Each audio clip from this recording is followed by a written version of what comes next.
Loofah. Number 5, rot. Choose a product that returns to nature. Refuse, reduce, Reuse, recycle, and rot. The 5R pledge to protect our planet.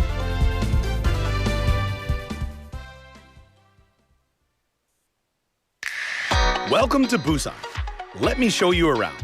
Here you can find the world's largest musical in-ground fountain and the world's only UN memorial cemetery. Stroll along the coast and explore the largest mountain fortress in Korea. As well as all this, there are so many tourist attractions, beautiful exhibitions, vibrant culture, convenient facilities, and delicious foods unique to Busan. With all the beauty and charm of the amazing city of Busan, you'll find yourself right at home in this ever-changing tourism paradise. So stay with us a while. Busan, your #1 tourist destination. Your home, away from home. This campaign is brought to you by BEFM, Busan 영어 방송.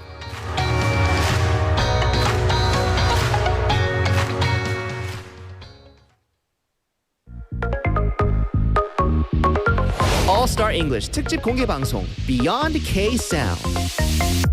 한국에서 세계로 K-사운드가 라이브로 펼쳐집니다. R&B, 트로트, 판소리, 글로벌 버스킹까지 한 무대에서. 미국 출신 트로트 가수 마리아, 프랑스 출신 소리꾼 마포로르, 882만 뷰의 촛불 하나 버스킹 영상으로 화제를 모은 영국 출신 안코드. Global Voices, 1K Sound. R&B legend Kim Jo-han and global K 외국인 stars are taking over Busan. 저 신민수, Campbell Asia, and one and only Kim Jo-han의 진행으로 All-Star English Special Outdoor Event Beyond K-Sound 5월 23일 토요일 12시 부산 북항 친수공원에서 만나요.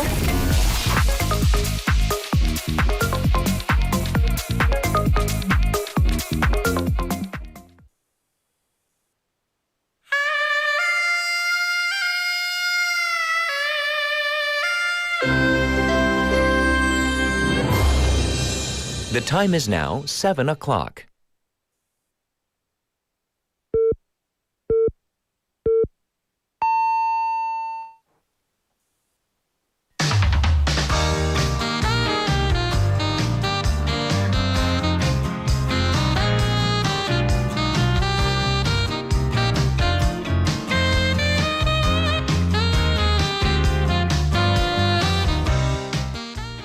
On Morning Wave in Busan, we rarely cover entertainment news, but this is such a nice story. I want to talk about it.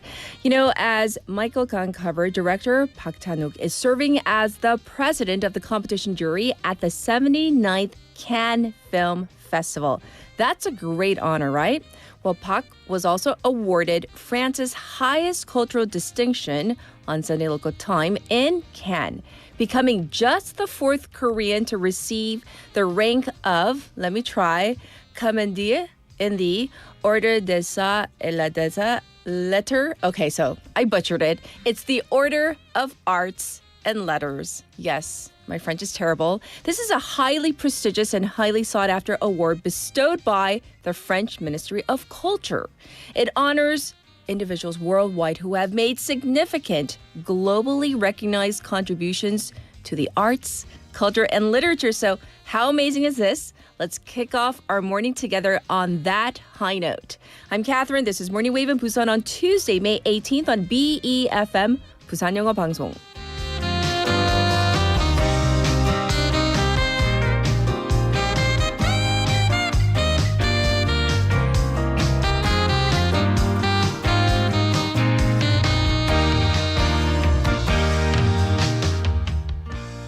Good morning, Wavers. Welcome to the program on this, can you believe it's already Tuesday? And so I hope you're all doing well. I was scouring the internet for stories, something happy to kick off our Tuesday morning together. You know, people sometimes, you talk about the Monday blues, how it's really hard to get the week going. But I feel like sometimes Tuesdays are just as hard. So anyhow, if you're with us right now on Morning Wave in Busan, I hope we can get through the morning together. And so yes, director Park Chan-wook making waves in Cannes, not just as the jury president, but as I just told you about, receiving the highest distinction from the French government. So congratulations to Director Park. So putting that aside, I want to talk about this text topic to get our creative juices flowing. So are you ready? Here we go. Who raised you when you were young? Who is the primary caretaker in your family now? 자, 나는 어릴 때 누구 손에 컸다? And 지금 우리 집 육아 혹은 양육 담당자는 누구일까? Who is it? Who took care of you when you were little? But who is the caretaker now? So let's hear all about it. Send in your messages to BFM's live stream live chat on YouTube. So you can go to the platform, type in BEFM Busan 영어 방송 to find our channel. You can subscribe, log in, and chat with our other waivers from your phone, pound 9050, shop 9050. That's going to cost you 101. You can also reach me for free on Kakao Talk. So same thing there. You got to find us first, BEFM. Busan 영어 방송. After you find our account, add us as a friend, and then you can send your messages, photos as well. And the ways you can tune into Morning Wave in Busan, 90.5 or 103.3 FM. That's if you're in the Busan area. And like I said, we're streaming live right now on YouTube. Come check us out and join the fun. Also available on the BEFM app and the Papang app as well.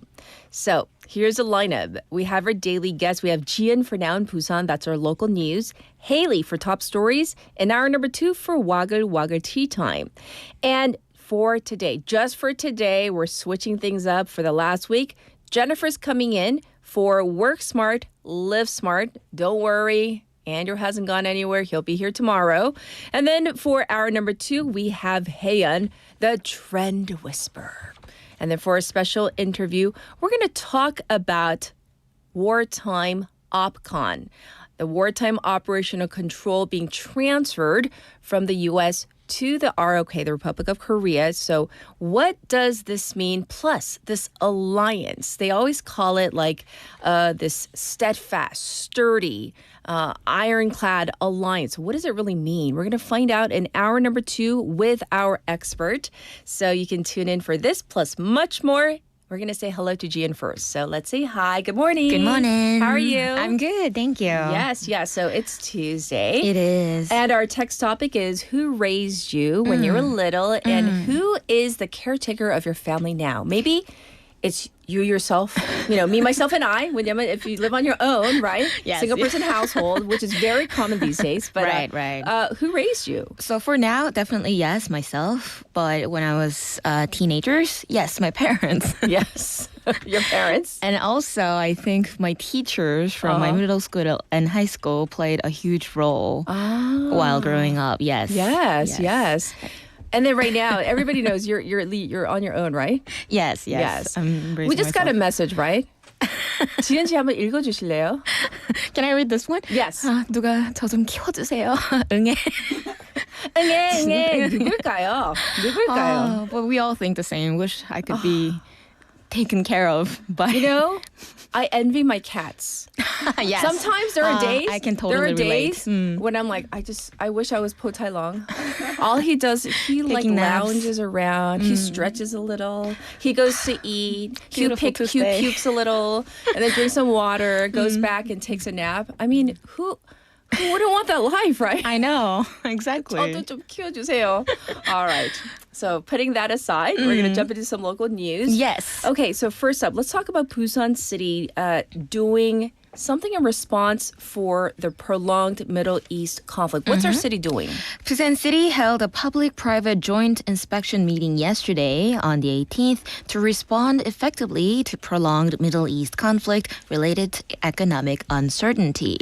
The city checked how key economic stabilization projects are being carried out on the ground, focusing on improving people's livelihoods and restoring local economic activity. Sure. So what kind of support measures were discussed? So during the meeting, a second round of fuel price relief payments covering 70% of the population, which started applications and payouts yesterday, were included. And for small and medium-sized companies hit by high exchange rates and rising materials costs, Busan will provide about 2.6 trillion won. Support for export and import companies will also be expanded, including increased logistics aid and export voucher beneficiaries. Right. Well, what about the construction sector? Is this industry also included in the support plan? Yes. The city also discussed measures for the local construction industry, which is suffering from prolonged slowdown and liquidity issues caused by global economic instability. It is also considering including the construction sector, which was previously excluded in policy financial support programs. I see. Well, thanks for letting us know about this. Next up, we have something that is coming just around the corner. We're talking about the BTS concert, and our city, Busan, is fully in preparation mode. What's happening? Busan City will create large-scale tourism content around the upcoming BTS World Tour concert. The city plans to go beyond a one-time event and turn the entire city into a citywide festival, expanding the concert into a full cultural and tourism experience. Yes, so how will the city transform Busan into a festival space for fans and tourists? Busan will apply a four-step strategy: welcome, experience, food, and imprint to guide visitors from arrival to post-concert activities. At key entry points, a welcome photo zone will be installed, and major landmarks will feature lighting displays and media-based welcome messages. Yes, and what kinds of experiences and tourism programs will be available during the concert period? Well, during the concert period, Gwanghwanli Beach will host a large-scale drone and lighting show using 1,000 drones combined with bridge illumination on June 12th and 13th at 10 p.m. From June 11th to 13th, the Red Moment Busan will be held at Songsangyun Square, featuring red lighting inspired by the album concept. To connect the concert with local tourism and business, the city will also run Port Village Busan 2026 at Busan Port, featuring 50 local food and beverage teams, a lifestyle market, and interactive spaces. Oh, I'm glad that our city is definitely preparing well. So that is coming up real soon. We'll see what happens. Right. All right, next up, the Ministry of Oceans and Fisheries announced something regarding port security fees. So what's this one about? That's right. The Ministry of Oceans and Fisheries will raise the upper limit of port facility security fees by 68% compared to last year, starting July 1st. Yes. This is the first increase in 16 years since the fee system was introduced. Right. So how much will the fees increase in concrete terms? For container cargo, the fee will rise from 86 won to 145 won per TEU. And for general cargo, it will increase from 4 won to 7 won per ton. I see. And what's the purpose of this security fee? The security fee is collected from shipping companies, cargo owners, and passengers to cover the cost of hiring security and inspection personnel and installing security facilities and equipment at ports. Yes, and people might be wondering, though, why is the increase being introduced now, the timing of it? Yes, so when the system was introduced in 2010, the fee level was set at about 10% of actual security costs to reduce logistics burdens. Okay. However, the ministry said that despite rising security threats, Korea's port security fees have remained low compared to major overseas ports, limiting proper response. Yes. For example, compared to Busan Port, security fees are 4.6 times higher in China and up to 70 times higher in the Netherlands. I see. And how will the increased fees be used? Where's it going to go to? The ministry said the increase is based on research conducted since 2022 and discussions with stakeholders and financial authorities. It expects the additional revenue to help secure more security personnel, improve facilities and equipment, and build anti-drone systems to better respond to evolving security threats. I see. So thanks for explaining this fee to our listeners. And now let's talk about this, the Asian Physics Olympiad. Oh, I just got a headache talking about physics, but okay. Physics opened in Busan. So, Busan. 네, 물리라고 하면 네. Tell us more about this one. Of course, the 2026 Asian Physics Olympiad opened in Busan yesterday on the 18th and will run until the 25th, bringing together Asia's top science talents. The Olympiad is an annual international science competition designed to discover future scientific talent and promote academic exchange between countries. Yes. So who's participating and what will students be during the event? A total of 27 countries across Asia are participating, with each country sending outstanding student representatives in physics. Students will be evaluated through highly difficult exams that test their problem-solving ability and physical reasoning skills. Right. They will also take part in exchange programs where they can share research experience and study methods, helping them build a global academic network. That's right. Well, are there activities outside the academic competition? Yes. During the competition period, participants will also tour major attractions in Busan, visit marine and science facilities, and experience traditional Korean culture programs as well. All right. Well, once again, that's the Asian Physics Olympiad. Thank you so much for going over all the local news, and we'll be sure to check in with you tomorrow. Thank you, Jian. Thank you. All right, I'll be back with your traffic and weather.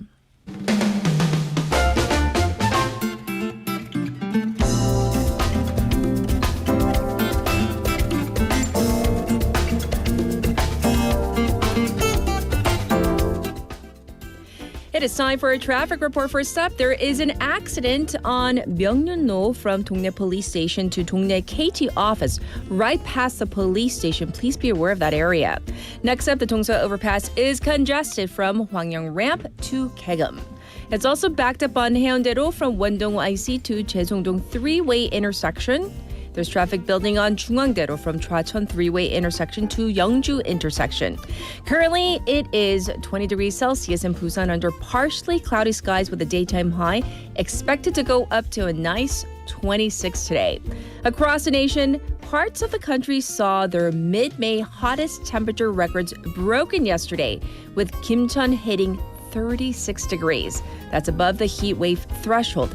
It's not going to be as hot today, but still the daytime high will go up to 31 degrees Celsius, of course, depending on where you are. This was your traffic and weather.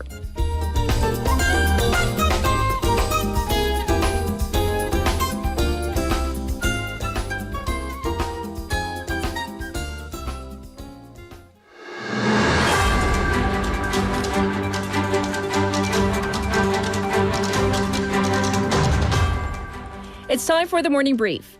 Court partially accepts Samsung Electronics injunction request against union strike.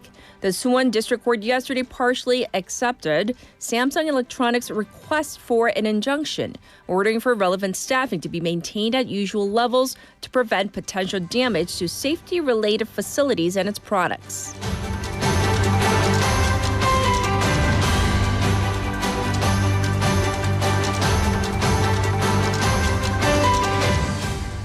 Iran says attack on Namu could be false flag operation. Iranian authorities do not rule out that the attack on HMM's vessel Namu may have been carried out by a third party as part of a false flag operation, according to Tehran's foreign ministry.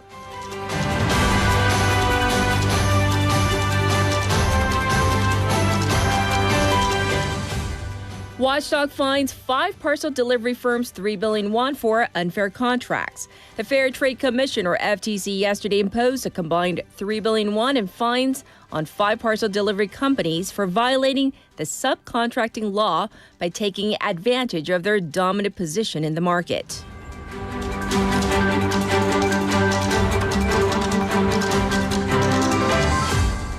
President to meet Japanese Prime Minister in his hometown.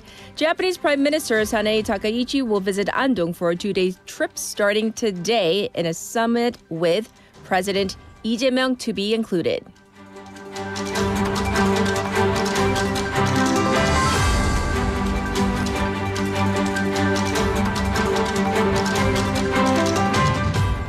Trump says he called off planned attack on Iran. U.S. President Donald Trump said he is holding off a military attack on Iran planned for Tuesday local time at the request of the leaders of Qatar, Saudi Arabia, and the United Arab Emirates. This was the morning brief.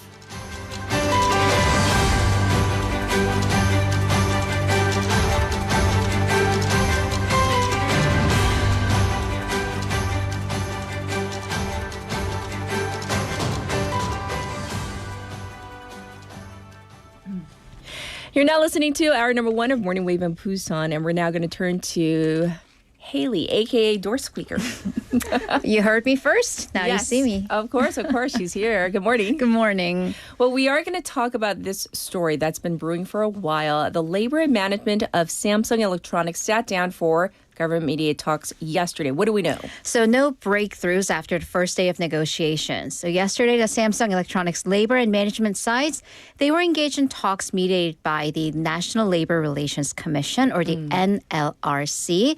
The talks took place from 10 a.m. yesterday to 6:20 p.m., and that ended about 40 minutes earlier than scheduled. Yes. What do we know about the meeting? What did it entail? Right. So it was divided into morning and afternoon sessions. In the morning, the two sides focus on laying down their positions. Right. And then, of course, the talks and negotiations regarding the incentives and the bonus cap started in earnest in the afternoon. And so we need to know what each side said coming out of the meeting. Right. So they kind of were not very vocal about what happened, as there's a whole another day left. But the chair of the union's Joint Collective Action headquarters, Choi Seung-ho, stated that the union is faithfully participating in negotiations and will come back to the meeting room tomorrow. The company's rep, who's the head of what they call the people at the device solution team, it's essentially HR, did not answer reporters' questions. What about the government? Right, so the chair of the NLRC, when he was asked if he was going to present a mediation proposal tomorrow, said, yes, we probably should. And a member of the Labor Relations Commission, however, assessed the talks in a rather positive manner, saying that both sides are very proactive in their participation and they are in the process of finding common ground. All right. So importantly, what happens now? Right. So officially, round 2 of talks are scheduled until 7 p.m. tonight. Okay. And the Labor Relations Commission's goal is to hear from both sides as much as possible, find that common ground, and present a mediating proposal based on this. Yes. But there's a possibility of talks continuing until the following day, as these talks often do. And that would be Wednesday. That is cutting it very close, as the union has warned of a strike starting Thursday. Yes, indeed. And as I just mentioned in the news, a court yesterday made a ruling on an injunction filed by Samsung, the company. Right. So let's talk about what that entails and what that could possibly mean for the strike. So Samsung Electronics, the company, filed for an injunction, which essentially asked the court to stop the union from what they claim, the company claims, is illegal collective action. Suwon Regional Court yesterday accepted parts of the claim. So big picture, the strike, if the union should choose to, can still go on. But there's some catch.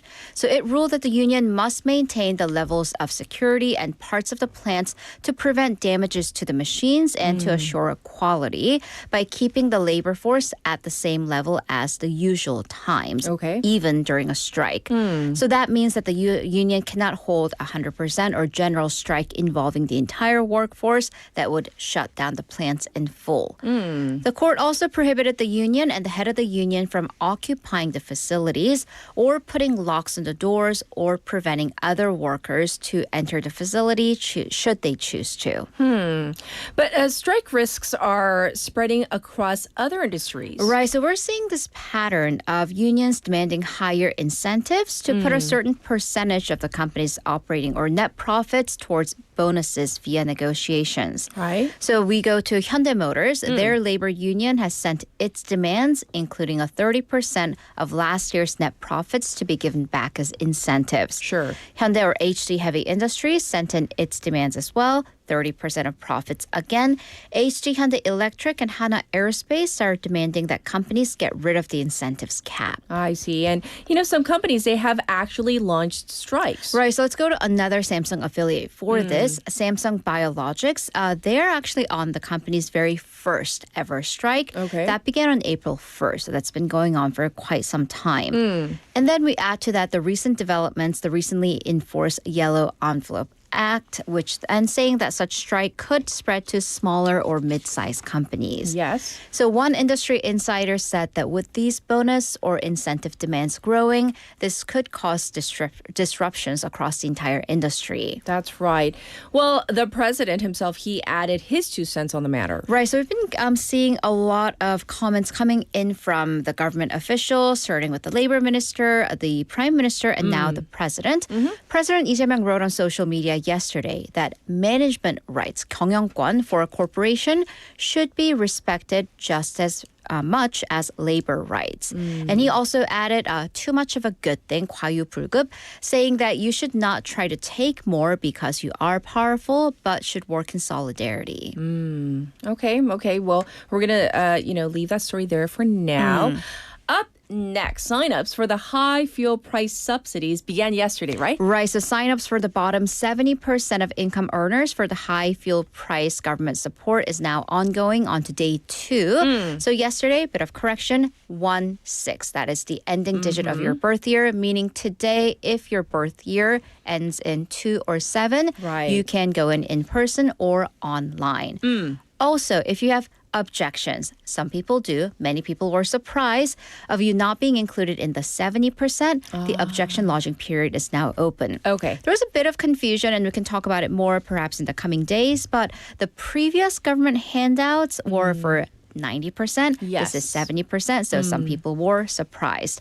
This could be, though, because the threshold was determined based on the March health insurance numbers, and that March figure was based on your income from last year. Things could have changed in the first 5 months of this year. So if you've seen a decline in your income, you can, or based on loss of job, business closure, or income reduction, you can file for objections. Right. So speaking of objection, how do you go about doing this? It's a 2-step process. So you have to first file the objections via 국민신문고, the public reporting, or via your local community center. And you can do that in person or online. That's step number 1. Step number 2, then you got to deal with the health insurance part. You must file for an insurance adjustment request with the National Health Insurance Corporation. 건강보험공단에 보험료 조정 신청도 하셔야 됩니다. And that can be done. It's open from now until July 17th. All right.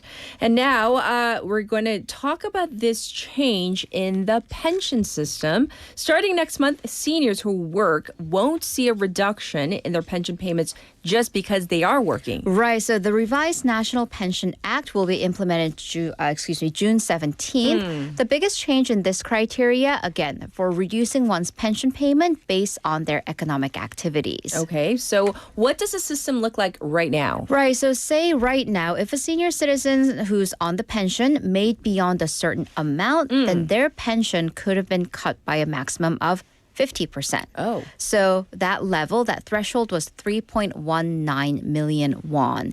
So that meant in 2024 alone, some 137,000 pension receivers lost out collectively on a total of 242.9 billion won just because they had a job and made, 3 million won per month in salaries. I see. And that system had been under criticism. Because that meant the more you work as a senior citizen, the more cutbacks, the more you lost out on your pension. And you've already paid into the pension as a young person. Exactly. And that's been criticized as a matter that discourages seniors from working. And even the OECD advised South Korea to change the system.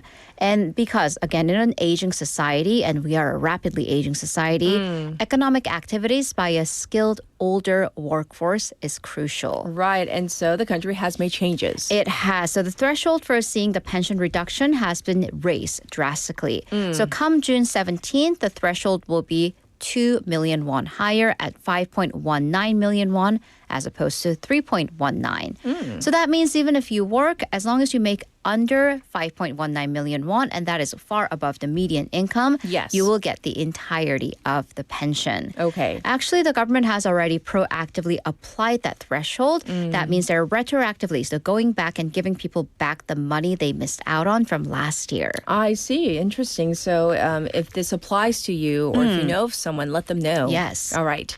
For this story, it has very much to do with our text topic. So I'm going to ask you our text topic because Yeah. we're covering it in hour number 1, right? So first Absolutely. of all, who raised you when you were young and who is the primary caretaker of your family now? Right. So it's really interesting because my family, and it does tie, my family had, my parents had kids at every different day. So they have a child from the 80s, the 90s, moi, and then the 2000s. We have an age gap. I don't know. There's a big They're age not gap. planners. Yes. And then in the kid in the 80s, my older sister tried to be raised by my mom, but she was a working mom. So my grandma raised her. So, that very common. And then my mom was a stay-at-home mom for me. And then my parents had their own business. So it was like my mom gave me 1/3 custody of my little sister. And I'm like, I don't want it. What 1/3 about what custody. about Love what it, I love want? So it was kind of a family deal. Right now, I'm I'm raising myself, but then also I'm a kangaroo. I am a Yes. kangaroo. I've returned home. So this perception, because as a working mom in the 80s, my mom had a ton of guilt, right? She was right. she was the sinner in the eyes of my grandma because my grandma was like, I gotta raise another one. She legit calls it like chain. She was, Right. The perception, should children be raised by their mother? 엄마가 애를 키워야 한다. 엄마가 애를 키워야 하나요? I don't know. I don't know. I've always been a working mom. Right. Doing my best when I'm home. 100% Right. concentrating on the kids. Yes. But then as like a modern Yes. woman, I'm like, well, where's the dad? Exactly. So that was the question. That's been the question that's posed by the Korea Institute for Health and Social Affairs for the last 20 years. And when asked if respondents agreed with the sentiment that the mom should stay home and take care of her children, this year, 34.12% disagreed, saying, where's the dad? The mom could be working. Slightly outnumbering 33.83% who said, yes, the mom should be the one primarily in charge of childcare, which left about 30%. I don't know. I agree, but also kind of disagree. I see. I mean, if you look at the numbers, marginal differences, but I think this has changed nonetheless, no? Because, again, this is the 20th year of this Korea Welfare Panel survey, and they take the survey every 3 years.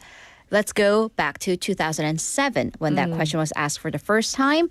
Almost 65% thought that a mom should stay home and raise her children. So if you think about that now, 64% to 34%. Right. That is a big, big change. Interesting. So thanks for going over that. Now we're going to move on to some international issues. The World Health Organization, WHO, has declared a public health emergency of international concern over an Ebola outbreak. Right. So the World Health Organization, or the WHO, has declared an Ebola outbreak in the Democratic Republic of Congo, a public health emergency of international concerns, 국제공중보건 위기 상황입니다. Yes. So that comes as at least 100 deaths have been reported in an Ebola outbreak, and with more than 390 cases suspected. That's according to the head of the Africa Centers for Disease Control and Prevention. In the latest update, at least 7 Americans were exposed and 1 American has tested positive. This person is a doctor who was seeing patients at a local hospital. Okay, so how serious is the situation? Right, so the Ebola virus has different strains. The current strain is caused by the Bundibugyo virus, which apparently, this is the problem, no approved drugs or vaccines. This particular strain has a case fatality rate of 30 to 50%. So it is actually, because in the media reports, we see that the Ebola virus has up to a 90% fatality rate. Right. That 90% is for a different strain, the Zaire Ebola virus strain. So the current one that's ongoing, lower but still very concerning. But how concerning? It's not at a point that warrants a pandemic. The WHO said that it could potentially be a much larger outbreak, that it is currently being detected and reported with significant risk of local regional spread, which is the reason why it is a public health emergency of international concern. 국제공중보건 비상사태입니다. I have to make a correction, not 위기 상황. Right. But again, the WHO said that the virus has spread beyond the Democratic Republic of Congo. A couple confirmed cases reported in neighboring Uganda. Yes. And so the South Korean health authorities also convened a meeting to discuss this. Right. So the Korea Disease Control and Prevention Agency, the KDCA, held a crisis assessment meeting after the PHEIC designation was made. The local authorities here assessed that the risk to Ebola entering the country was low. However, they issued a crisis level of attention to thoroughly prepare for any and all situations and formed a response team. I see. So the latest on Ebola and the WHO. Well, now we need to touch upon the U.S.-Iran situation where U.S. President Donald Trump is ramping up pressure on Iran, but apparently putting the brakes on, right? Right. So on Truth Social, Trump said he was holding off a military attack that was planned for, quote unquote, tomorrow. That would have been Tuesday local time at the request of Gulf leaders. Yes. But threats were kind of coming back and forth from Trump amid these stalled negotiations. Because just the day before, over the weekend, President Trump warned that the clock was ticking for Iran. And the day before that, the president posted an AI-generated image of himself on top of a military ship and labeled that the calm before the storm. And reports say that Trump was discussing resuming attacks on Iran with the Israeli prime minister. Right. So reports are saying that President Trump spoke to Israeli Prime Minister Benjamin Netanyahu to talk about the possibility of resuming attacks on Iran. And Netanyahu also, during the weekend, called a cabinet meeting to discuss the combat situation. And the New York Times had reported that the Defense Department was preparing for a possibility that the military operation may resume, which kind of goes back to President Trump saying that he's called off on these preparations. Yeah, so what do we know about the negotiations? So we've had days of stalled talks, right? But things might be moving along rather quickly. Yes. So Iran's semi-official Tasnim news agency reported that the Islamic Republic delivered to Pakistan, the Pakistani mediators, a revised 14-point proposal that focuses on negotiations and trust building. Tasnim News also reported that the U.S. officials had agreed to suspend sanctions against Iran's crude oil while the negotiations were continuing. However, that report hasn't been confirmed. And then on Monday local time, President Trump told the New York Post that he's not open to any concessions regarding the proposal and that basically it is Iran that wants the deal more than ever because they know what's going to happen otherwise. But then, again, like you said, he's putting the brakes on via his latest Truth Social post. So we should glean that Gulf nations, namely Qatar, Saudi Arabia, and the United Arab Emirates, may be working on something that could be more acceptable for the United States. Yes, and the markets are definitely watching this closely. Absolutely. So we're about an hour and a half away from the Korean markets watching, and the New York Stock Exchange closed down.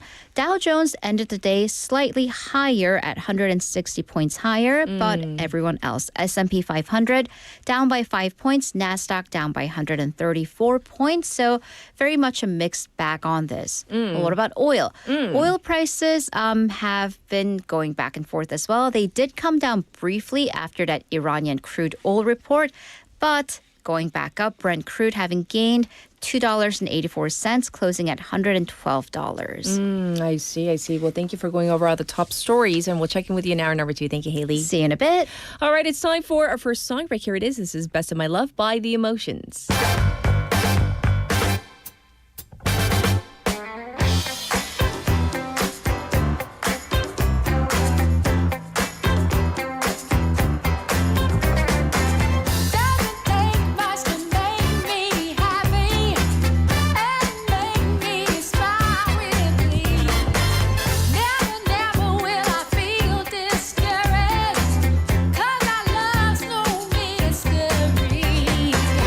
Difference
Korea Broadcast Advertising Corporation, known as KBACO, supports TV advertisement production for innovative small and medium-sized enterprises, and you can get up to 45 million won.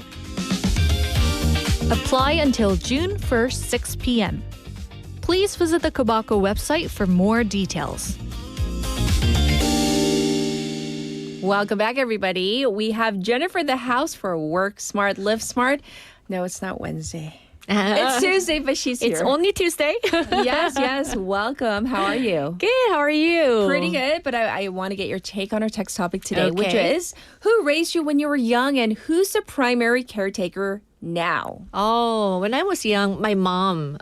Because like those days, most mothers were full-time moms, stay-at-home Many mothers. moms were, right. Mhm. So my mom was a primary caretaker. Yes. And these days, I mean, I only have one daughter, as you know. Uh-huh. And she's in a dormitory. So I don't really I'm just need kidding. to like take care of her But, physically. yes. But financially, yeah, she needs care. It's endless. Yeah, it's a different story.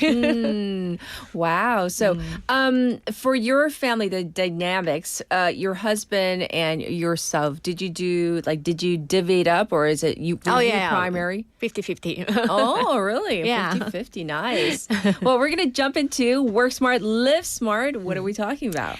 Okay, so before we begin, have you ever actually done one of those open runs for trendy products or desserts? You know? Please be honest. Not really. Not really? Never? I'm just not a wait in line kind of person. I know some people are and they're very good at it. I Yeah. just don't have the patience. Ah. So it's like, unless my sister's going to do it for me.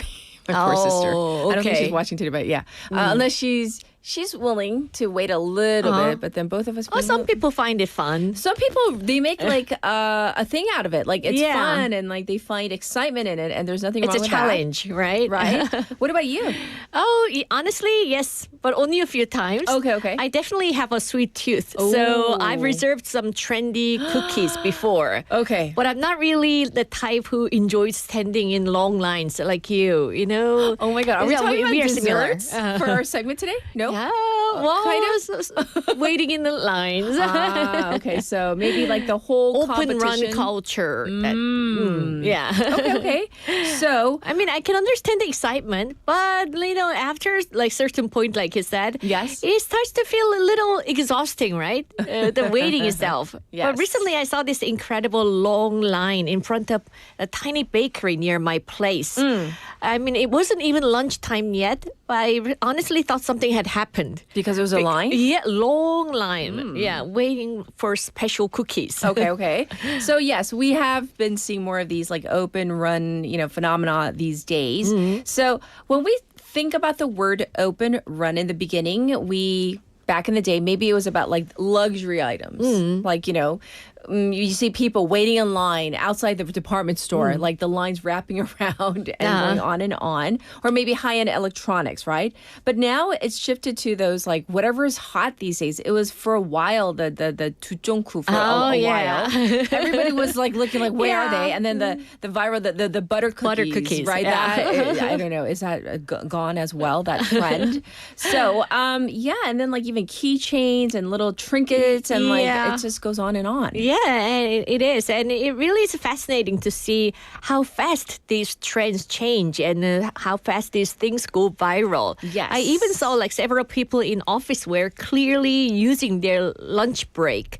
Just standing in line in a heat. Yes. It makes me wonder, why are people so quick to join these trends in Korea? I used to think this before I moved to Korea. Like Korea's so trendy. Yeah. Like everything happens very We are so quickly. trend sensitive, right? Yes, trend conscious. And, as a group, it's like we migrate to one thing, we're interested, we do it, and then we migrate to another. Yeah. But like I feel like I'm part of the herd now that I live here. 마찬가지로 maybe don't stand in line, but like I definitely follow the trends, right? Yeah, but Yes. if we look at the origin, this specific open run culture actually evolved from the limited edition sneaker market and resale culture. Yes. Now it has trickled down to what we call small luxury. People started trading small treats or like trendy snacks as a kind of affordable luxury, right? Yes. So definitely. And I can see why, because like the big luxuries, like buying a home or buying like your dream car, it can seem out of reach for many people out there, particularly for younger professionals, maybe, who are just starting out. So maybe people are finding satisfaction in kind of the smaller, more achievable things, especially like, it's a Tuesday. We were talking about this. Tuesday kind of feeling like a Monday. And then you have the monotony of like, the drone of office work, wherever you work. I'm sure we feel it sometimes, right? Yeah, that's right. It's a psychological pivot as well. If you can't secure a home or a fancy car, you feel like I can at least secure the eat item of the week.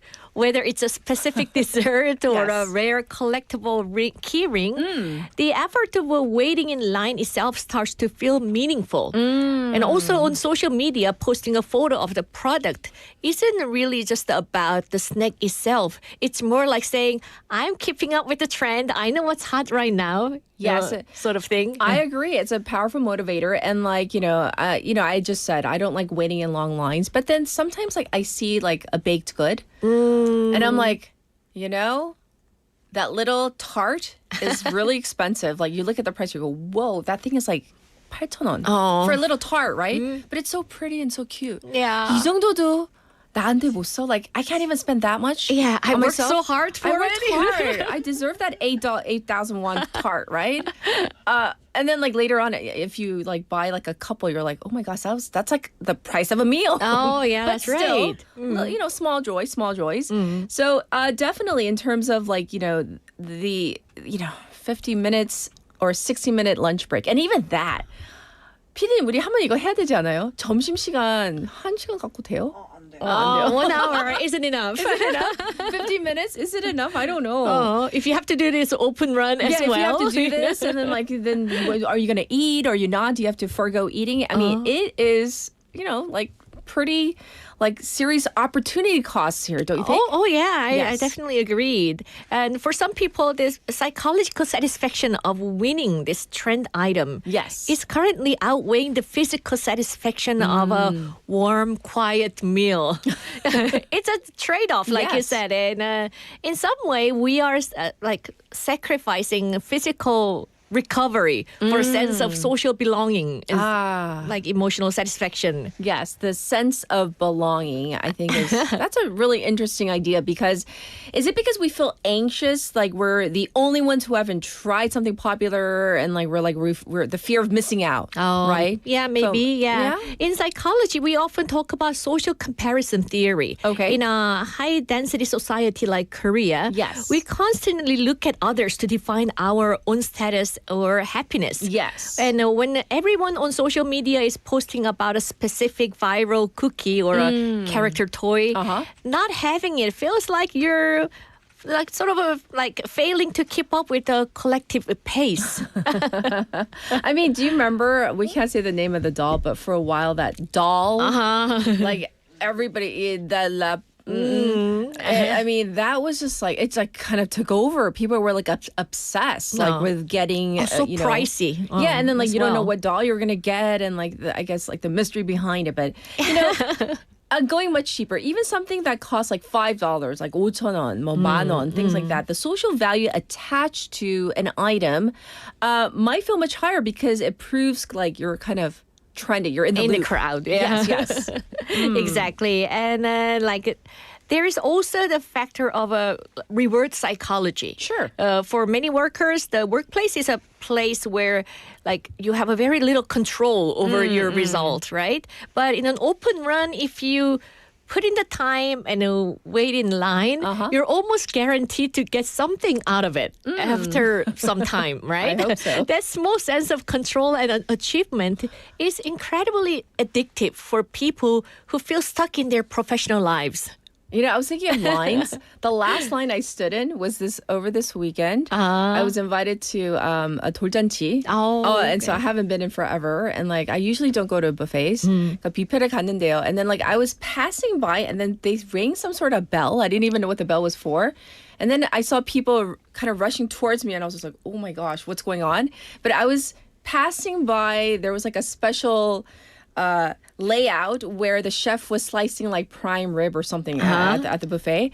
And then like when they ring that special bell, I guess you're supposed to line up. But I didn't even know. Run. And then like people were like rushing towards me. I was like, what's going on? Competition, right? But I happened to be, it was just like perfect timing. So I was like inadvertently, I was there already. So so it made you happy, right? I was at the front of the line. Inadvertently. They give you a very thin slice of the roast beef. But I was just like, I actually kind of stood in line. Yeah. But that was it. Not on small purpose. satisfaction there. There was small satisfaction because there was a throng of people who stood in line for that special piece of meat.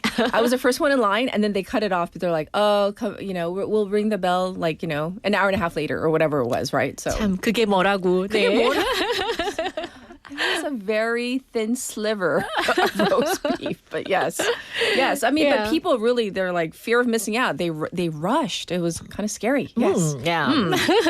So, tell us more about this fear of missing out, though. Okay, it's basically FOMO, the fear of missing out. Right. In a high-density, highly connected society like ours, we feel there's like a strange sense of insecurity if we aren't part of the group that knows what's hot.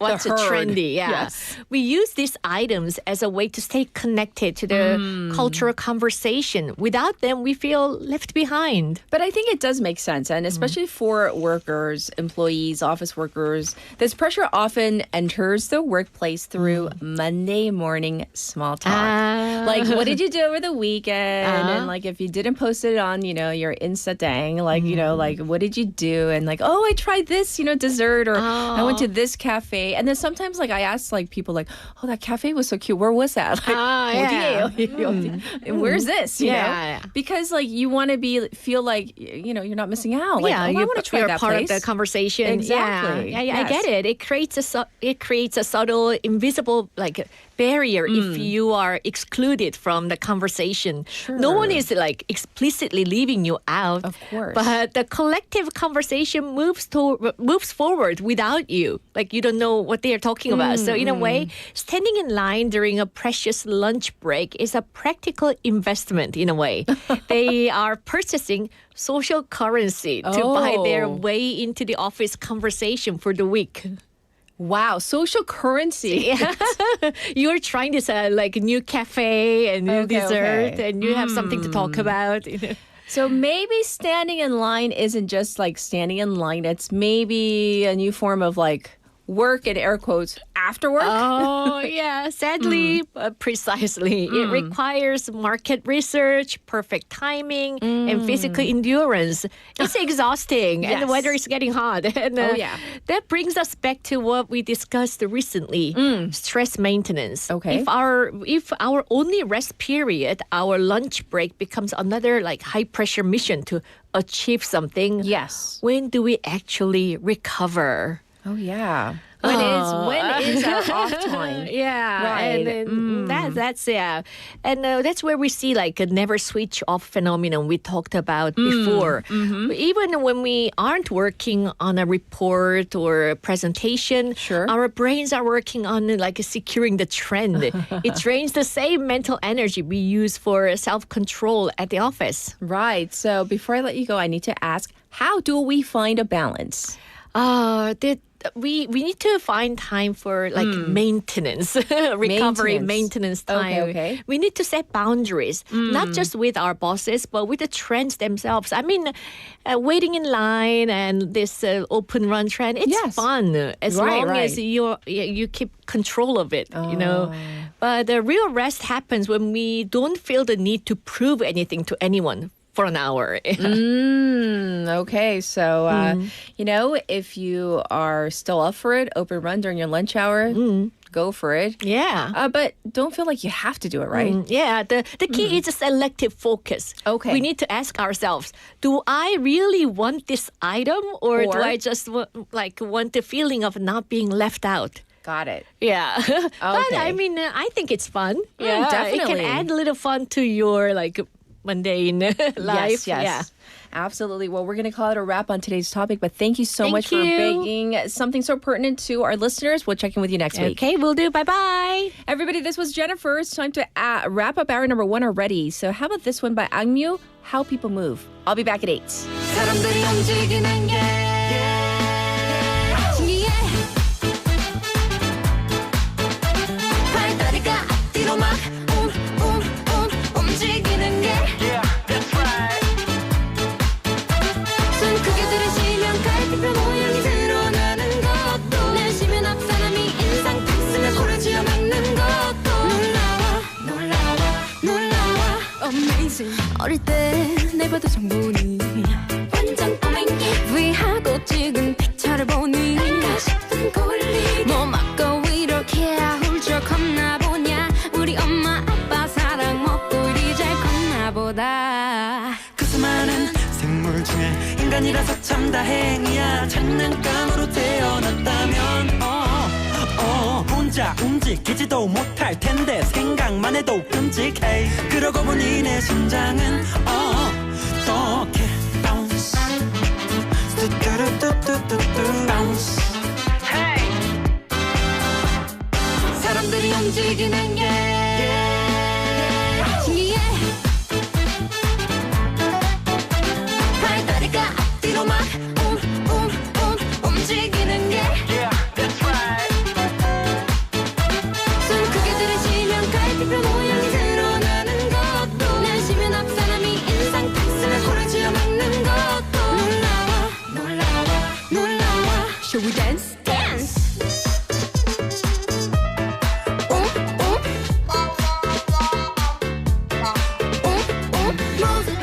Move around 발다리가 앞뒤로 move around Move around Say yeah yeah 손발로 막 치고 받고 두 다리로 공 차고 받고 했던 내 익숙하던 몸뚱아리가 낯설게 느껴질 때 몸치고 박치고 다 하나같이 쿵쿵짝 허키퍼키 클럽 궁둥짝 누구라도 한 번쯤은 다 생각해보는 right Who are you 그 수많은 생물 중에 인간이라서 참 다행이야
이하 서행, 스코존 내 불법 주정차 금지, 차량 출발 전 앞뒤 좌우 살피는 습관으로 어린이가 안전한 도시를 만듭니다.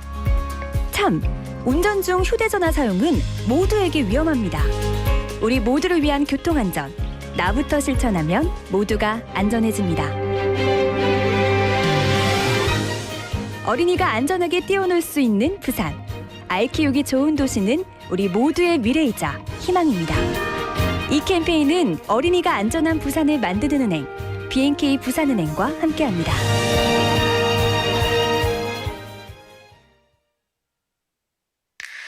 Welcome to Busan. Let me show you around. Here you can find the world's largest musical in-ground fountain and the world's only UN memorial cemetery. Stroll along the coast and explore the largest mountain fortress in Korea. As well as all this, there are so many tourist attractions, beautiful exhibitions, vibrant culture, convenient facilities, and delicious foods unique to Busan. With all the beauty and charm of the amazing city of Busan, you'll find yourself right at home in this ever-changing tourism paradise. So stay with us a while. Busan, your #1 tourist destination. Your home, away from home. This campaign is brought to you by BEFM, Busan 영어 방송.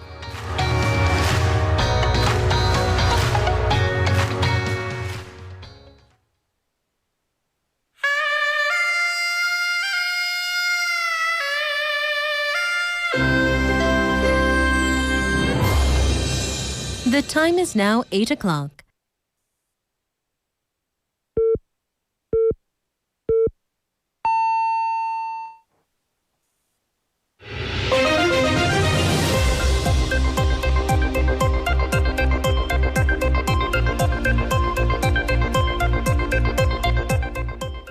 Welcome back, everybody. This is 8 o'clock Spotlight News. Court partially accepts Samsung Electronics' injunction request against union strike. The Suwon District Court yesterday partially accepted Samsung Electronics' request for an injunction, ordering for relevant staffing to be maintained at usual levels to prevent potential damage to safety-related facilities and its products. It also restricted the company's largest union from taking over the company's facilities or disrupting workers from entering them, effectively accepting many of the company's requests. The decision came on the same day that the union and management representatives resumed wage talks mediated by the National Labor Relations Commission ahead of a strike planned for this Thursday.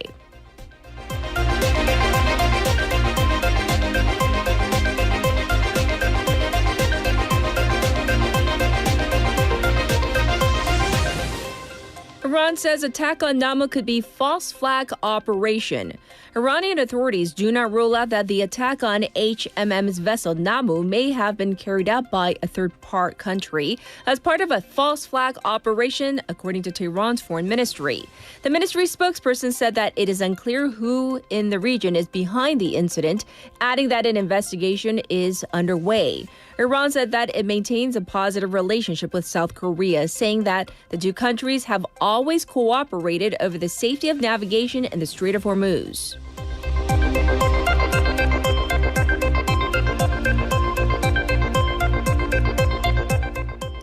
Watchdog finds 5 parcel delivery firms 3 billion won for unfair contracts. The Fair Trade Commission, or FTC, yesterday imposed a combined 3 billion won in fines on 5 parcel delivery companies for violating the subcontracting law by taking advantage of their dominant position in the market. The Fair Trade Commission, once again, or FTC, said the actions come after 5 companies, Coupang Logistics Services, Lotte Global Logistics, CJ Logistics, Hanjin Transportation, and Logen, forced unfair contract terms on subcontractors while failing to issue written agreements. The 5 companies account for 90.5% of the market, the FTC said, adding that it launched the probe after allegations that they had abused their dominant market positions.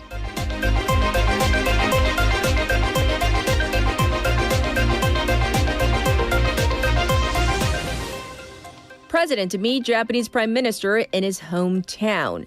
Japanese Prime Minister Sanae Takaichi will visit Andong for a 2-day trip starting today, including a summit with President Lee. The summit is their third meeting with two leaders, increasing their face-to-face time as part of efforts to accelerate the so-called shuttle diplomacy. The two leaders are expected to seek various ways of cooperation while exchanging thoughts on the prolonged conflict in the Middle East, freedom of navigation, regional security, and the global supply chain.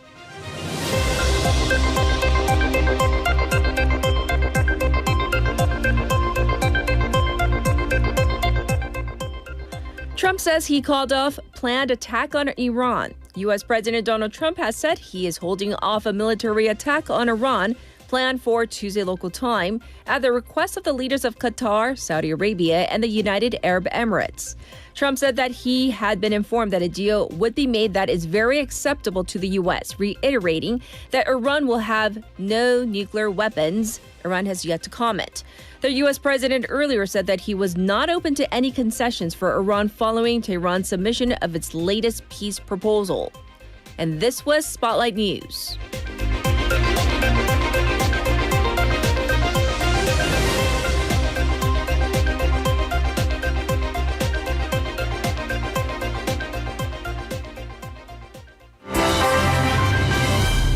It's time for a special interview on this Tuesday morning. Last week, South Korea and the United States held the 28th Korea-U.S. Integrated Defense Dialogue, or KIDD, K-I-D-D, in Washington. And during the meeting, both sides reviewed overall defense cooperation and discussed ways to strengthen their combined defense posture. They also reaffirmed their commitment to follow through on agreements made at last year's Security Consultative Meeting. At the same time, discussions around the transfer of wartime operational control known as OPCON remain ongoing, with both sides reportedly looking for a breakthrough through closer coordination at the presidential level.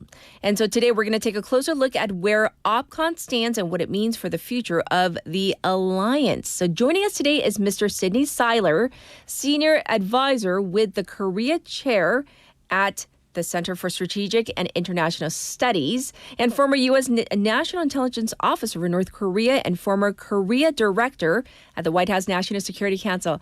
Hi, thanks for joining us today.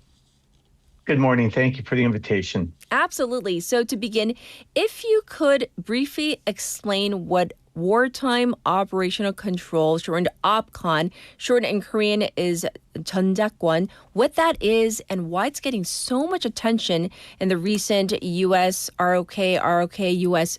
Discussions right now. Well, it has a long historical background going back to the Korean War itself, when the operational control of the much decimated at that time Republic of Korea Army was placed under the command of the U.S. commander in the field. And, the purpose for OPCON is to ensure unity of command, integrated planning, integrated execution, control of the forces in the field to accomplish military missions. It is not ownership of a military.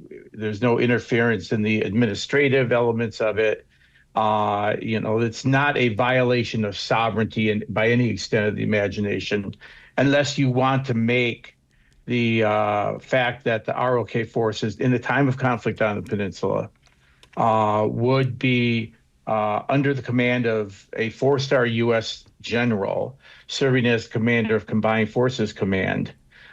Interestingly enough, reporting his boss is both the ROK chairman of the Joint Chiefs of Staff, as well as the U.S. chairman of the Joint Chiefs of Staff, and then up to the ROK defense minister, to the U.S. Secretary of War, President of the Republic of Korea, President of the United States. That 4-star general works for both U.S. and ROK leadership. If you want to make an issue of that, from a political perspective, of course, you can. And I think so. You have this ongoing process of now going back a few decades, forward progress towards the transfer, bad behavior by North Korea, advancement of its nuclear program, concern over deterrence, et cetera, pushing the OPCON back. You've got the political dimension of particularly progressives within President Lee Jae-myung's support base who are hoping that this is accomplished on his watch. And of course, the President Trump and the U.S.'s own review of the alliance. What is the right size? What is the right capabilities? What is the right configuration? All this kind of comes together. And I think that's why it's gotten generated so much news. And you mentioned the KID, yes, the Korea-U.S. Integrated Defense Dialogue. When you talk about the KID and the MCM, Military Consultative Meeting, the Security Consultative Meeting, these are all regular annual and semi-annual, in the case of the KID, meetings where we talk in depth of the United States and the ROK about every element of the defense of the Republic of Korea and how we execute in both peacetime and wartime. So there's been an ongoing process, and it shows how closely we coordinate on this and other related issues. Well, I'm very curious, in your opinion, Mr. Seiler, first of all, what is the time frame that we're looking at? And in your opinion, do you think that this is the right timing? The right timing, you just kind of make a call. We deliberately, I was involved directly in the last two delays, having been at the White House at the time, right after the Cheonanham and Yeonpyeongdo incidents of 2010, the Cheonanham sinking of the the Republic of Korea Navy corvette. And then the later transfer under Park Geun-hye, the later delay, again, in the face of a growing North Korean nuclear threat and the deepening importance of the U.S. contribution to the defense of the Republic of Korea, these dates were pushed back. And with the last one, there was a decision to make it more capabilities-based, so that we would say, this is not a political decision to do it by a certain date. Otherwise, we'd be constantly having progressive leaders come in, push for OPCON transfer, conservative leaders come in and push for delay, and we'd never get anywhere. So we looked at what those areas that the Republic of Korea really needed to invest in to develop its own capabilities, both in terms of hardware and software, capabilities, ability to execute missions, to plan, to defend itself from North Korea's missile and nuclear capabilities. What are the things that the ROK would need to have to credibly execute operational control in wartime? Yes. And right now, the commander of U.S. Forces Korea, commander of Combined Forces Command, most importantly, when it comes to OPCON transfer, General Xavier Brunson has said 2029 is his target date. I think that's an assessment of there's a lot of capabilities that are involved here, and it's kind of like report card. Yes. We made significant, do we need 100? Do we need 80? Can we move forward at 65? What type of bridging capabilities? In other words, we do OPCON, but the U.S. would still provide these capabilities. And it seems like the commanding general is very comfortable with the 2029 date. We know that President Lee wants to do it during his term, which ends June 4th, 2030. Yes. I believe, right? And so the Lee team wants a goal of 2028. So there's coming to a fully mission capable status where everything gets the green light, and then actually doing the transfer. And I think this was a goal of the Moon Jae-in administration. It's just simply time right now. Insufficient progress had been made, and the optimism we had in 2018, if you remember, after the 2027 missile a month mania, my button's bigger than yours, full fire and fury will come to the peninsula. And then 2018 was such a psychological relief that it looked like, the conditions, in particular, the conditions about a strategic atmosphere conducive to OPCON transfer, one that North Korea was not threatening nuclear attacks on Seoul every other day, that we were moving in that direction, and then we stopped. And so even the other key goal of the Moon administration that kind of petered out toward the end was the end of war declaration, again, because the atmosphere is just simply not conducive. So I'm not saying that will happen again here, but there are things that might happen between now and those target dates. Sure. And so, yes, in terms of the differences that there are versus the U.S. in terms of these considerations and what they feel, both sides respectively, what things do have to come in line for the stars to align for this to happen? Are we have two different, vague target dates, but are they that far apart in terms of what needs to happen before wartime OPCON, this transfer happens? I think the two sides are working very closely and very diligently. And I think one has to remember, first of all, that General Brunson's sense of responsibility begins with the defense of the Republic of Korea. Okay. He wants to do what is best for the force, what is best in terms of deterring North Korea, and should deterrence fail, defend and defeat. And the types of capabilities that a man like General Brunson, who's worked in multiple theaters, has commanded in battle, integrated multi-domain operations, a lot of experience across the board. He comes and looks and says, when can we do this? I understand the political imperative. It's something that actually does not run counter to U.S. desires. Sure. I was looking back at, I participated in one of the Defense Secretary Rumsfeld, Defense Minister. I went in as an interpreter. Yes. So it was my first real in-depth exposure to the OPCON issue, and at that time, it was like pushing on an open door. Secretary Rumsfeld said, "You want OPCON? Let's move in that direction." Almost in a way that. Maybe the Nomi administration deep down didn't want that door to be open or so easy to be pushed open. I see. But then, then as now, the United States wants the ROK to invest more in its defense. That's an entirely separate track of discussion, right? But, the idea that the ROK wants to take more responsibility for its defense fits right in with President Trump's intentions. So I think there's political kind of weight, political support, although it is very much a non-political decision. It really has to be done in a manner that does not sacrifice the defense of the Republic of Korea, does not make it vulnerable. Yes. The old formula, as long as North Korea has nuclear weapons and missiles, the ROK can never have OPCON. It's gone far beyond that. It's not that we're tolerating, it's just that we're looking at the reality of North Korea, its nuclear capabilities. And investment in kill chain to try to get, pre-launch ability to take out missiles, the Korea area missile defense, the ability to intercept with some of the great new missile defense capabilities we've seen displayed both in Ukraine and Yes.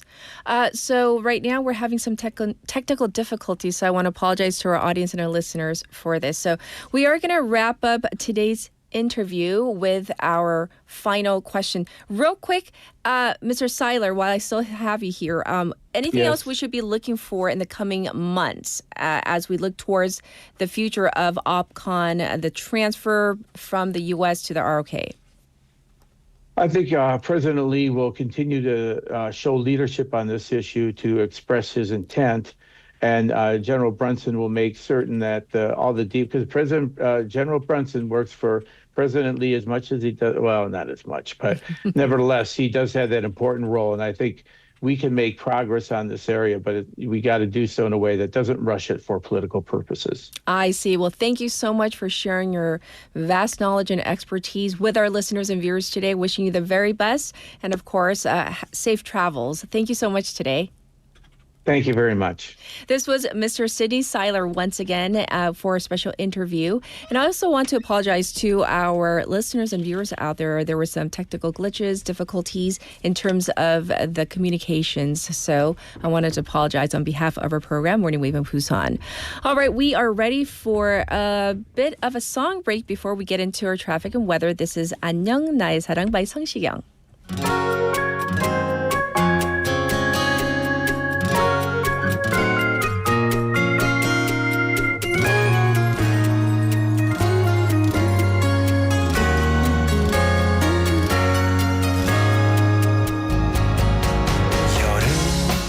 벌써 이 거리에 날 비웃듯이 가는 흐네 눈부신 햇살 얼굴을 가리면 빨갛게 손끝은 물들어가 몰래 동그라미 그려놨던 달력 위 숫자 어느덧 내일 제일 맘에 드는 옷 펼쳐놓고서 넌 어떤 표정일까 난 생각해 맑은 아이 같은 그대의 눈동자 그 미소가 자꾸 밟혀서 눈에서 내 한숨만은 웃음만 그대 힘겨운 하루의 끝 이젠 누가 지킬까 누가 위로할까 내 턱 끝까지 숨이 차올라 내 머리 위로 바람이 불어온다 온 힘을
It's time for your updated traffic report. First up, there's an accident to report on that is on the Hasin Byeonglo from Hadan Namyeong apartment to Hadan Gangbyeon three-way intersection right in front of the Ulsukdo Elementary School. Please be aware of that area. You might want to avoid it if you can.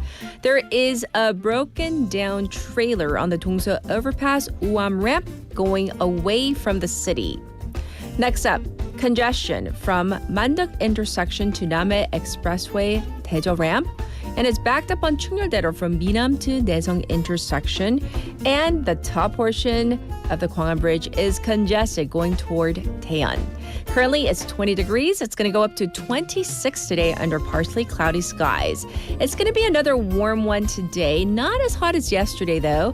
Some areas, it's going to go up to 31 degrees. So you know what to do. Sunscreen and hydration. This was your traffic and weather.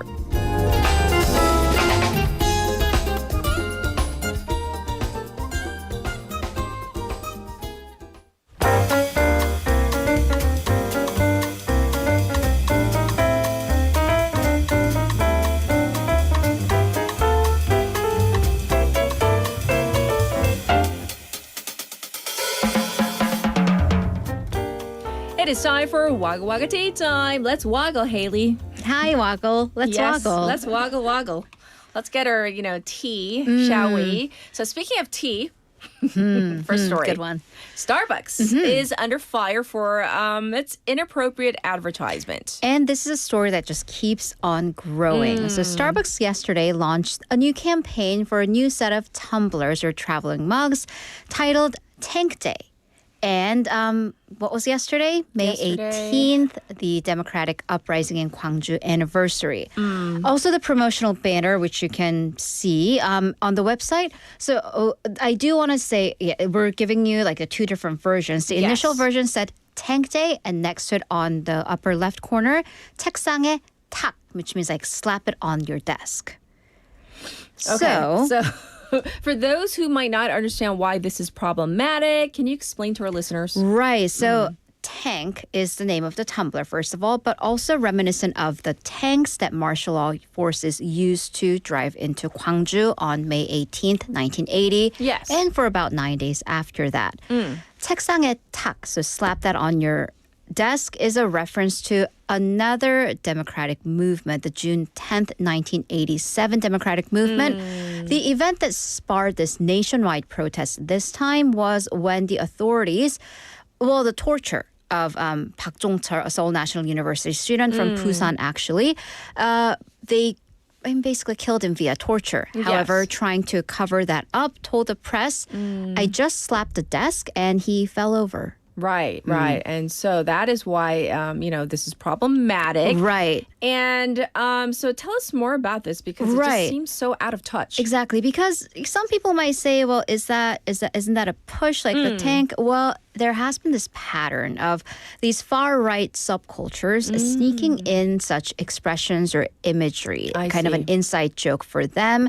And these are the expressions that are commonly found in these forums to mock democratization movements. I see. So accordingly, civic groups issued a statement condemning the advertisement, saying that it is not, or rather, is this not the result of the management's biased historical perception, sneakily being exposed behind the mask of marketing. Okay. Netizens also jumped in on the condemnation, even calling for a boycott, sharing tips on how to get refunds on online gift certificates for Starbucks. I see. Sorry to cut you off, but how did the company respond? That's also been developing, so it kind of started small. Starbucks Korea initially yesterday posted an apology admitting that the expressions were inappropriate, but they didn't really go in depth, didn't really offer an explanation of, because fine, one person wrote it, but do they not have a whole chain of command that approves this? Right. And then, after controversy grew, it reached the top. The CEO, Son Jung-yeon, posted a follow-up apology,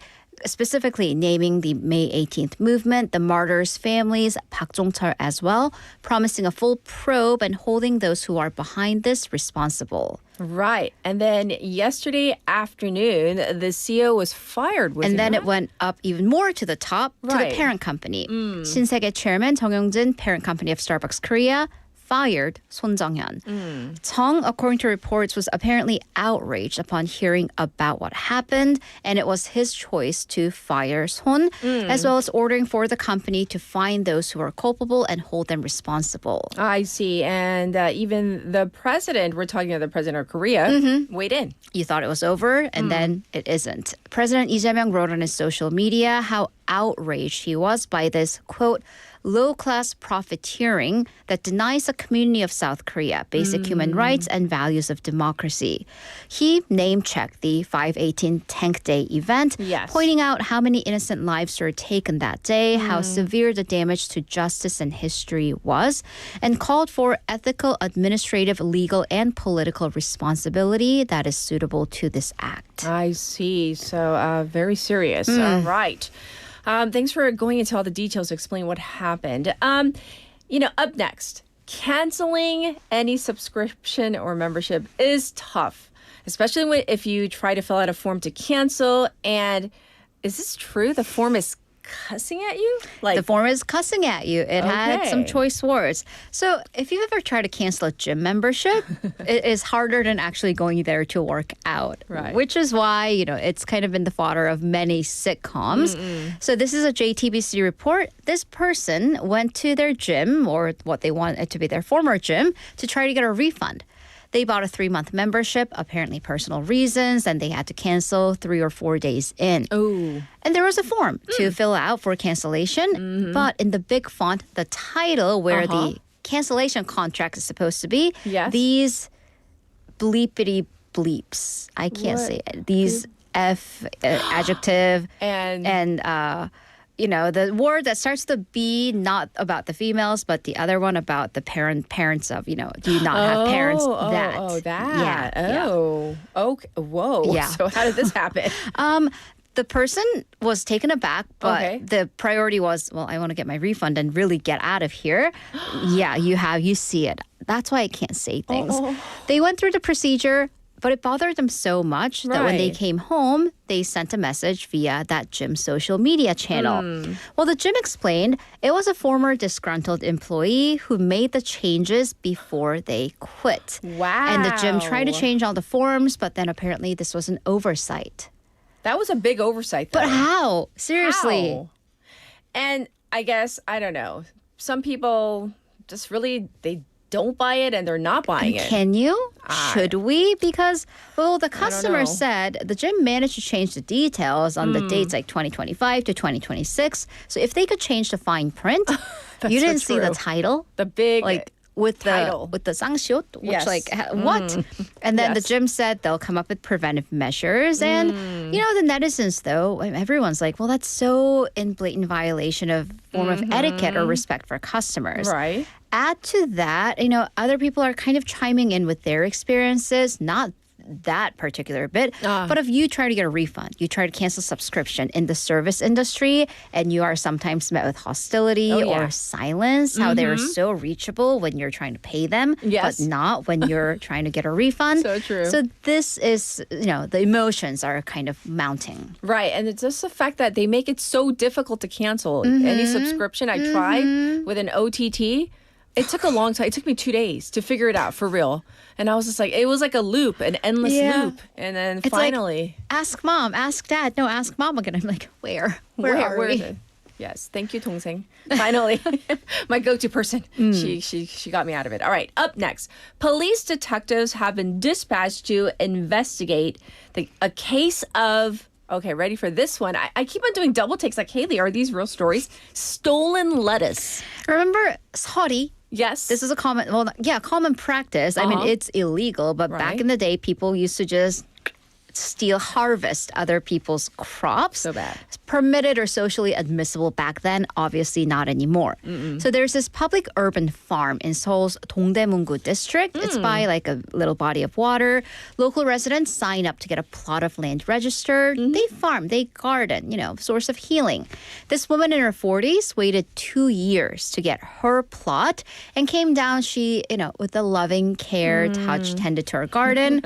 And then one day, they stole all of her lettuce. Oh my gosh. And the other urban farmers also reported theft as well. Okay, so now it's getting serious. The police are involved now, right? Right. So detectives. So we're not just talking detectives. 강력반 형사 at Dongdaemun Police Station. They're trying to track down the veggie thief, but because there are only 2 CCTVs on top of a nearby bridge and they do not even come close to covering the 900 plots of land. Okay. And then they've received about 10 reports regarding the stolen crop in the last month. And online, there are other people saying, not here, but I've also had my crop stolen. Oh. And some are wondering, is it the economy? Seriously? I mean, they're wondering. So we're just throwing kind of conjectures out there. But again, you know, sorry, we kind of use it culturally, colloquially. However, but, you know, it is theft nonetheless. And the title of that photo was More Than Half of My Lettuce Gone. Aww. Yeah. 반 이상 뽑힌 상추. Wow. And like, it just looks like they put so much effort. Oh my God, I know. Look at the rows. Look how, like, seriously, look how Right. neat and, like, robust. And yeah. They do look delicious, but that's know. not my sangchu, nor Whatever. yours. Or so, like right? you go on Nor and I'm like, ours. can I pay you for your delicious Right, sangchu? This is very Rapunzel of them. But this is, clearly theft. All right. For our final story, we have a case where someone used AI to defend themselves in a court of law. Right. So Whoa. small but significant case of a defendant using AI to actually win a case against a human lawyer. So AI lawyer versus human lawyer. Okay. So this individual, Mr. Park, hired an attorney, a human attorney, for a different case. And this is a YTN exclusive case. Yes. But after differences in opinion and friction, he terminated the contract. But the law firm sued Park. Saying that or demanding that he pay them for the rest of the unpaid fees, 5.1 million. And then that attorney filed a complaint against Park for blackmail. Ooh, okay. So, and then he sought out help from AI? He did. So he actually tried to hire another human attorney, multiple, but the lawyers and the firms that he contacted, they didn't want to take on this case because it's kind of against one of their own. Right. So it's like, you know. So Park set off to handle things himself with his AI assistant. Okay. So AI analyzed the suit, reviewed the legality, and even helped him file the paperwork and opinions. Ooh, wow. And it was the AI assistant that found the typo on the date on one of the recordings was wrong. Even found a missing signature on a contract, finding details that licensed human attorneys missed out. There you go. So with this, the police ended up closing the case against Park without an indictment, and he even won that civil suit against a law firm. Oh my gosh. Yeah, so, you know, big win for the little guy. Yes. Again, a small claims case, but it is the first reported case in South Korea where a layperson, non-expert, used artificial intelligence to win a case against an attorney. Wow. Yeah. So that's a pretty amazing story. All Not your a stories. good day for that law firm, though. No. Definitely not. Someone's not getting a bonus this year. Yes. Well, thank you for going over all the Wally stories. We'll check in with you tomorrow. Thank you, Haley. Have a great day. All right. I'll be back in just a moment with Haeyeon.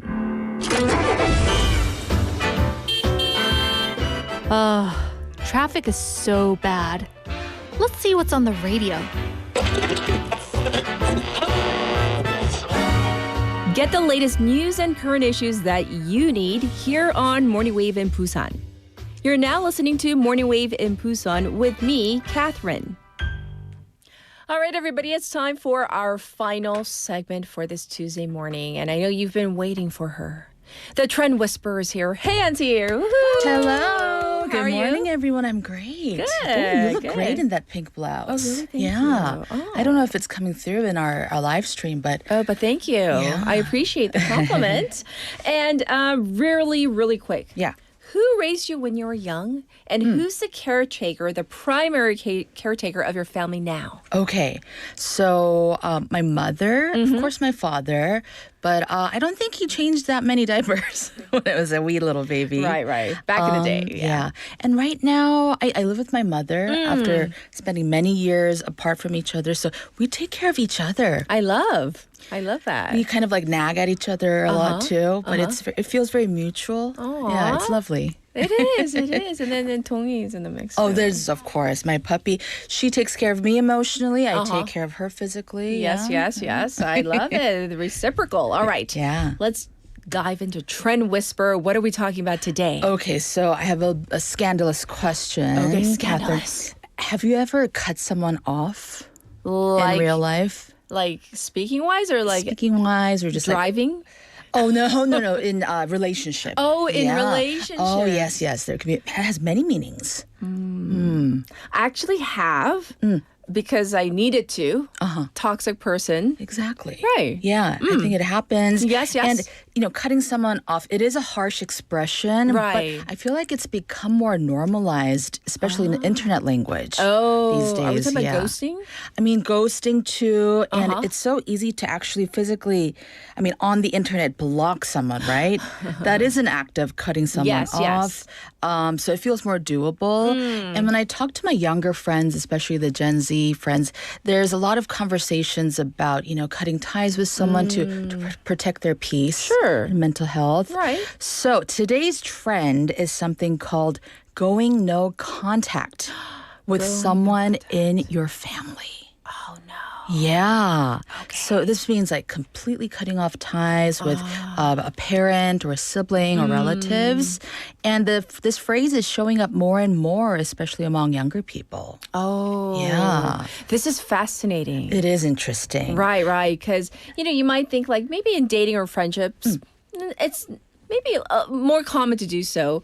But doing this with like parents or family in Korean society, this is like a foreign concept. Right? It feels so like far-fetched here in Korea. But in the U.S., a recent survey found that, listen to this, nearly 1/3 of Americans are actively estranged from a family member. Really? Yeah. A third. So this is very recent. And among Gen Z, the number was higher, so about 60%. Ooh. So some are calling this a silent epidemic. I'm so curious as to the reasons. Right? So there are many complicated reasons. The top reason people give was feeling disrespected.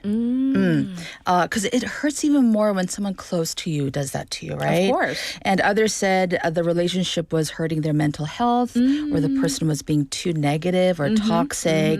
So for a lot of people, it's not just, on a whim, I'm annoyed, goodbye forever. I hope not. It's a lot of these adult children saying that their parent or sibling is toxic and they've had enough. And saying that this relationship is making them unsafe, feeling exhausted or constantly hurt, therefore needing that distance. Right. So speaking of distance, so I'm thinking maybe it's connected to boundaries or their lack of. Yes, very much. So that's the key word here. And the thing is, Gen Z and millennials, including myself, I'm an older millennial, and we are much more comfortable, with this mental health language, right? Talking about boundaries, trauma, gaslighting. It's very much in our vernacular. Yes. So there has been a shift in how the younger generation protect their boundaries. And also there's more of an extended view of what is even considered abuse. Oh, yes. Yeah? Because, people who belong to an older generation might think that, young people are so sensitive these days. Yeah. You hear it all the time. 왜 이렇게 예민해, right? Not me. Okay, I was just like, cosplay. But younger people are naming things that I guess people might have like swept under the rug or maybe people just ignored. That's the thing. So what used to be called, this is just family drama. Yes. Or, what used to be, that's just how your dad talks. How many times have we heard that, right? Right. So that is now being seen as, damaging to someone's, soul or mental health. Okay. So for some people, going no contact, it becomes a final option after, years of trying to explain themselves. I'm curious, Catherine, so your children are adults and they are very young Gen Z. Yeah. People, do you notice this shift? Oh, absolutely. And how do you sometimes have an inkling of, okay, that's a bit much or being sensitive, but are you open to what they're feeling and saying? I know that they're not listening right now, so I can speak openly. And there are many a times, right? And I sometimes find myself not, saying, but about dad especially. Like my husband is, in my eyes, he really does try the best and in many regards is such a fantastic father. Yeah. But sometimes even I get the little, 이거는 우리 딸들이 뭐라고 할 텐데. Like I know they're going to speak up. And I love the fact that they can speak up. Yeah. They call him out and they say, Dad, you didn't say that very nicely. Whether it's to them or maybe to me or what they perceive as not nice or maybe to their brother. But my girls are like warriors. Oh, I love that. But I like the fact that they speak up.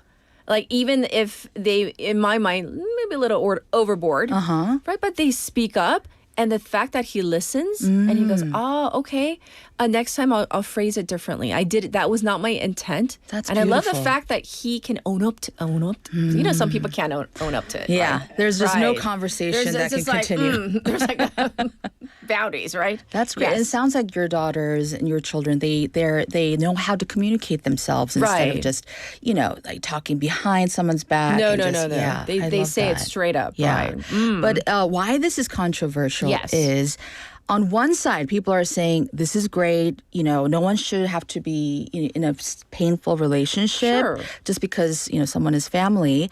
But on the other side, people worry that this no contact trend, it can become too easy.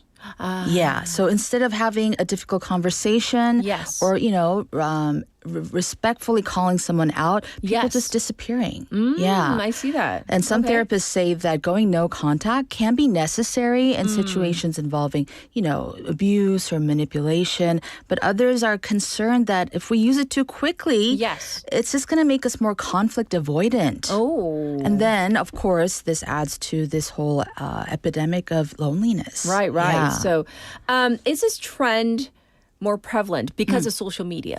Oh, 100%. Okay.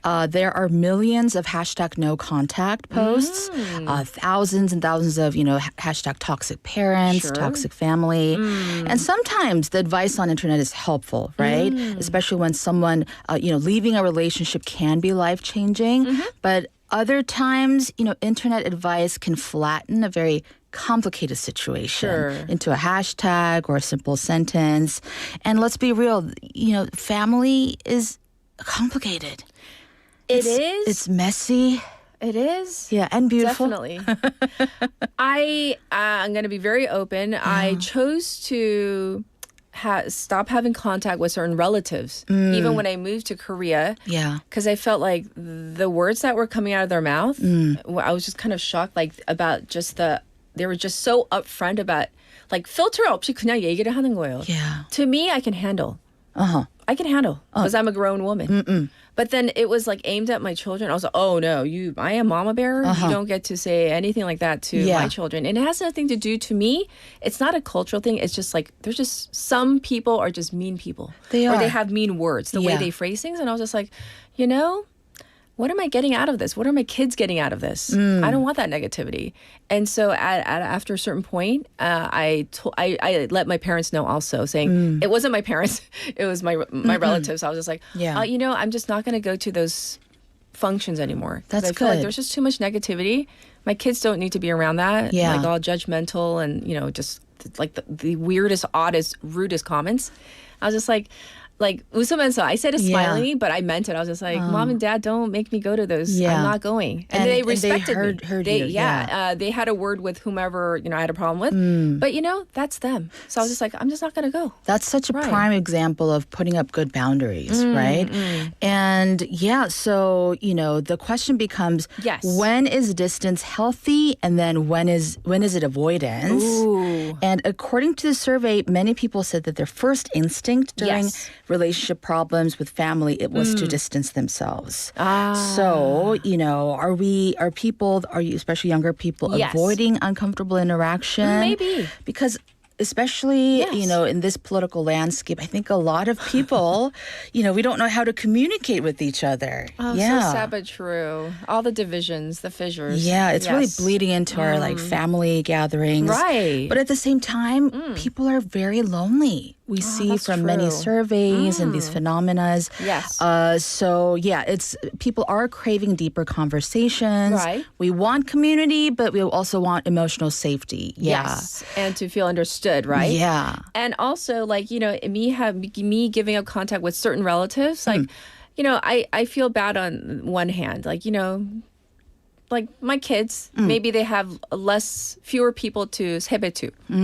Right. Or, Yeah. you know, the contact and the relationships that could have formed. Yeah. But ultimately, for me, I made that decision. So I fully get it. We want that closeness, but we don't want the conflict that comes with the closeness. Sometimes it's just so painful. Yes. And the thing is, these days with social media, everything is so customizable, right? Right. We can customize our feed, our music playlist. So if something makes us uncomfortable, we can easily unfollow, mute, block, all of that.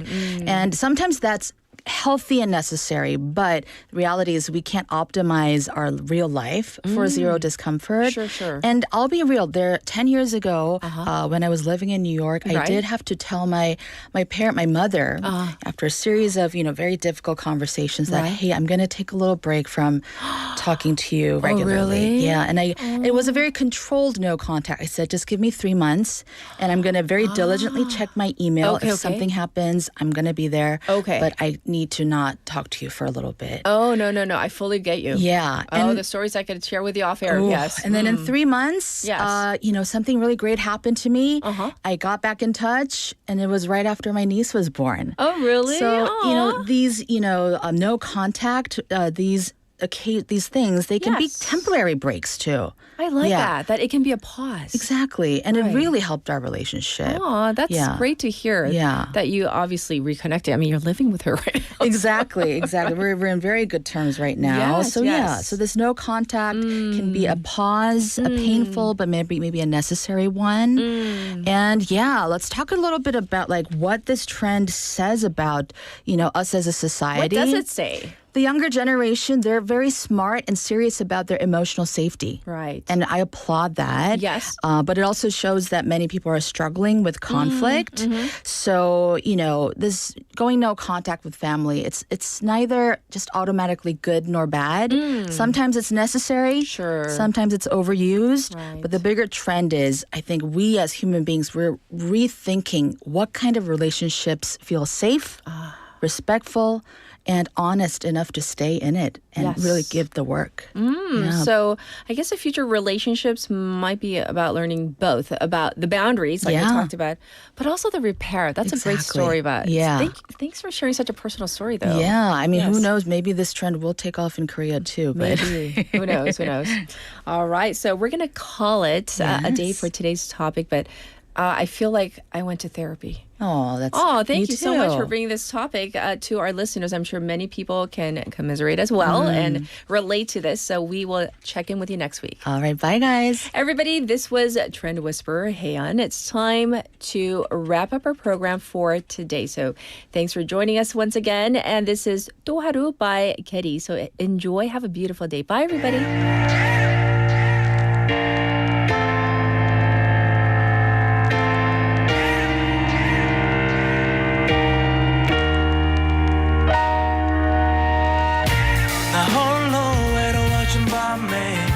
모든 게 버거워진 밤에 I love you, I need you, 네가 필요해 나 홀로 술 취한 이 밤에 모든 게 그리워진 밤에 I love you, I need you,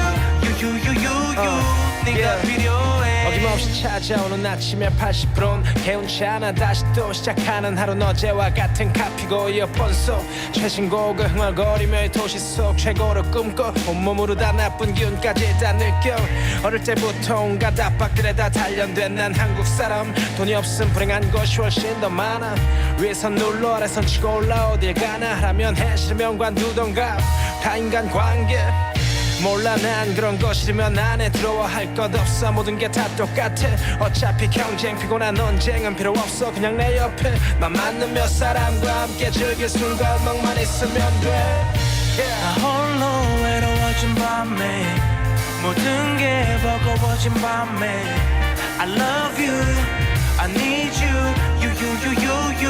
네가 필요해 나 홀로 술 취한 이 밤에 모든 게 그리워진 밤에 I love you, I need you, 네가 필요해 오늘도 밤새 가면 눈에 불 켜 마치 편의점 간판 기분으로 말하자면 초여름 장마 곧 끝이 나고 또 많은 것을 얻겠지 아마 돈 아니면 욕 뭐든 상관없어 그래도 일할 수 있는 것이 내 행복 늘 머릿속엔 여행 생각 이번 휴가 어딜 갈까 유럽부터 동남아시아 5월부터 비키니를 고르는 그녀 맘같이 설레 집에 가기 전에 술이나 한잔 할까 친구에게 전화를 거네 뭔가 별일 있는 건 아니고 그냥 잠깐 얼굴이나 보고 가면 어떨까 커피 한 잔이라도 아님 술을 마셔도 뭐든 난 좋으니까 잠깐만 나와 yeah.